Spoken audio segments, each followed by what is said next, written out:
បើសិនជាបងប្អូនមិនទាន់ចេះដូរសំឡេង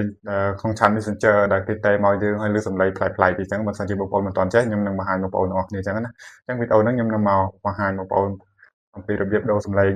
ដែលគេតែមកក្នុង Chat Messenger អញ្ចឹងណាបងប្អូនបាទអញ្ចឹងមកខាត់ពេលយូរបងប្អូនចូលមករៀនធ្វើទាំងអស់គ្នាមកបងប្អូនបាទ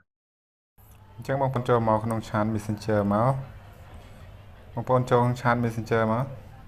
នេះ Chat Messenger ខ្ញុំចុចលើ Chat Messenger អញ្ចឹងណាបងប្អូនចូលក្នុង Chat Messenger អញ្ចឹងហើយបន្តមកទៀតបងប្អូនចូលមកកន្លែង track 3នេះមកបងប្អូនចូលកន្លែង track 3ហ្នឹងហើយបងប្អូនចុចកន្លែងការកំណត់នេះមកហើយ setting ឬក៏ហៅការកំណត់អញ្ចឹងណាបងប្អូនបាទបងប្អូនចុចកន្លែងហ្នឹងមកបន្តមកទៀតមកដល់កន្លែងនេះបងប្អូនអស់ឡើងលើមកដើម្បីទៅរកកន្លែងពាក្យនេះរូបកណ្ដឹងនេះបងប្អូនបាទរូបកណ្ដឹងនេះការជូនដំណឹងនិងសម្លេងបងប្អូនចុចលើកន្លែងហ្នឹងមក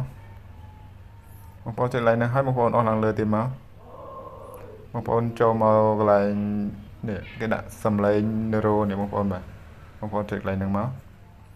នេះគឺជាកន្លែងសម្លេងមានគ្រប់សម្លេងអញ្ចឹងណាបងប្អូនបាទបងប្អូនចង់ដាក់សម្លេងអីក៏បានដែរនៅពេលដែលគេតែមកក្នុង Chat Messenger យើងដាក់សម្លេងអីវានឹងលើសម្លេងហ្នឹងអញ្ចឹងណាបងប្អូនបាទអញ្ចឹងបើសិនជាបងប្អូនចង់បដូរបងប្អូនគ្រាន់តែចុចមកឥឡូវខ្ញុំចុចយកនេះវិញ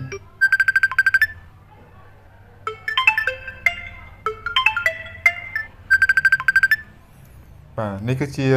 របៀបដូរសម្លេងក្នុង Chat Messenger នៅពេលគេតែមកអញ្ចឹងណាបងប្អូនបាទបើសិនជាបងប្អូនមិនទាន់ចេះដូរបងប្អូនចូលមកមើលវីដេអូខ្ញុំទាំងអស់គ្នាមកហើយមើលហើយបើសិនជាមិនទាន់យល់បងប្អូនមើលសារថ្មីទៅ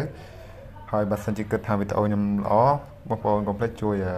follow page ខ្ញុំមួយម្នាក់ហើយ share មួយម្នាក់ទៅដើម្បីឲ្យបងប្អូនយើងផ្សេងទៀតគាត់បានចេះដែរហើយទទួលបានវីដេអូថ្មីៗពីខ្ញុំបន្តទៀតអញ្ចឹងណាបងប្អូនបាទអញ្ចឹងវីដេអូហ្នឹងក៏មានតែប៉ុណ្្នឹងដែរបងប្អូនបាទសូមអរគុណបងប្អូន